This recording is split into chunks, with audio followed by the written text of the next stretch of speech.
Hey yo, what is up? Welcome to NinjaGeek Games. I'm sure most of you have seen the 2020 in-flight report from Fantasy Flight Games. Although I've heard some mixed reviews of what gamers like and don't like, here's what I'm looking forward to. Firstly, Arkham Horror: The Living Card Game offers another big expansion that takes us this time to Innsmouth, which I think is the setting of the Deepgate book.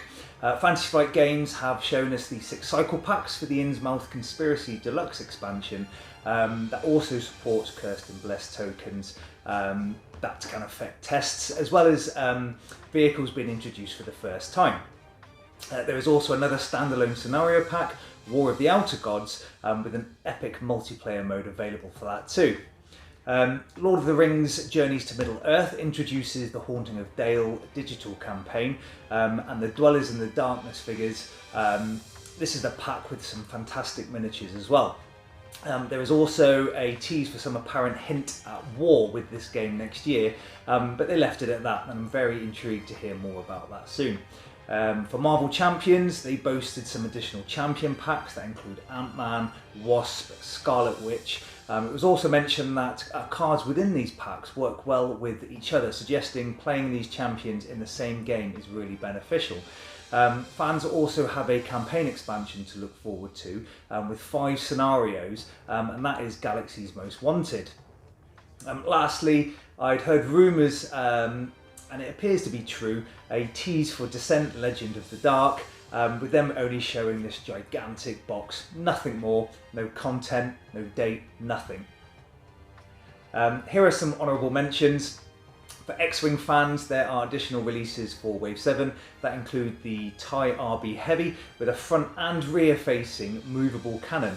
The Heralds of Hope expansion has new designs for the X-Wing and A-Wing from the Rise of Skywalker. There are new ships available for the Clone Wars era for both the Alliance and Galactic Republic, including Jango Fett's Slave 1. For Star Wars Legion, both Anakin Skywalker and Darth Maul are expected, both with some awesome miniatures. And lastly, there is a big box expansion for Twilight Imperium 4th Edition, The Prophecy of Kings, with brand new components and mechanics. These include 7 new factions, new system tiles, and an increase in player count to 8. All of the games and content mentioned look epic, even though I've missed a few out. Like others, I was really looking forward to expansions for Outer Rim.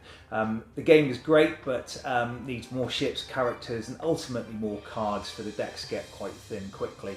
I did see a video in March this year with Asmodee saying there was one on the cards, but there's no word yet.